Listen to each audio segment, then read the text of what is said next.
Cricket ஹிஸ்ட்ரியிலே world cup matches எவ்வளோ சுவாரஸ்யமாக இருக்குமோ அதே மாதிரி தான் இங்கிலாந்து வர்சஸ் ஆஸ்திரேலியாவுக்கு நடக்கிற ஆஷஸ் கிரிக்கெட் பயங்கர சுவாரஸ்யமாக இருக்கும். ஆஷஸ் கிரிக்கெட்டுக்குன்னு ஒரு தனி வரலாறே இருக்குது. சரி, இந்த ஆஷஸ் கிரிக்கெட் பேர் எப்படி வந்துச்சு தெரியுமா? இதை பற்றி தெரிஞ்சுக்க வீடியோ ஸ்கிப் பண்ணாமல் ஃபுல்லாக பாருங்கள். Welcome to i1 Sports TV.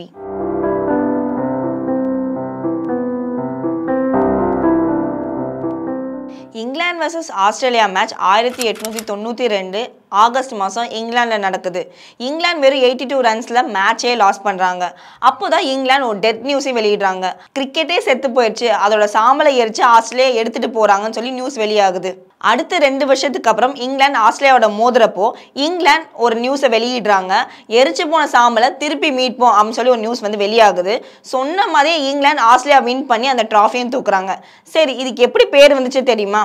Cricket stump மேலே உள்ள பைசஸை எரிச்சு அதோட சாம்பலை ஜாடிக்குள்ளே வச்சு தான் அந்த ட்ராஃபியவே கொடுக்குறாங்க. இதனால தான் ஆஷஸ் கிரிக்கெட்டுங்கிற பேரே வந்துச்சு. அதுக்கப்புறம் 1927 மெர்லின் கிரிக்கெட் கிளப்பில் கொடுத்துட்டாங்க. இப்போ லண்டன் MCC கிரவுண்டில் ஒரு காட்சி பொருளாக வச்சுருக்காங்க. அதே மாதிரி உள்ள ட்ராஃபியை தான் இன்னும் இங்கிலாந்து வர்சஸ் ஆஸ்திரேலியா டீமுக்கு கொடுத்துக்கிட்டு இருக்காங்க. இந்த மேட்சஸ் 2 வருஷத்துக்கு ஒன்ஸ் தான் நடக்கும்.